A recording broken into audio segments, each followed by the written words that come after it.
Μην κάνετε μαλακίες. Ηλία, γράφω βίντεο.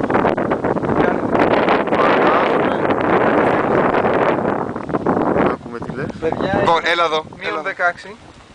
Έλα εδώ να δω, κάνω δήλωση. Λυσάξανε να τους φέρω εδώ, ότι δεν ήξερα που τους έφερα. Κοίτα που τους Σιγά που ήξερες, μωρέ. έχω ξανάρθει, σου λέω εδώ. ρε Γιάννη, πλάκα. 100 φορές Μόνο- είπες ότι είχε πάγο και δεν ήρθες. Ναι, τη δεύτερη φορά. Ναι, την πρώτη φορά έχω έρθει. Ναι, ναι. Και μετά κρύωσες και σκεπάστηκες. Εκεί δεν έχω πάει μόνο. Γι' αυτό είχε πάγο. Καλά. Ναι. Γι' αυτό και το πάρε εδώ Σπύρος, να που δεν έχει έρθει. Να το ήρθες. Έγραψε και το όνομά του. 2-12 Και ήρθε και μαζί με την Έλενα. είδες. Κέρκυρα και να πήγε στην Κέρκυρα.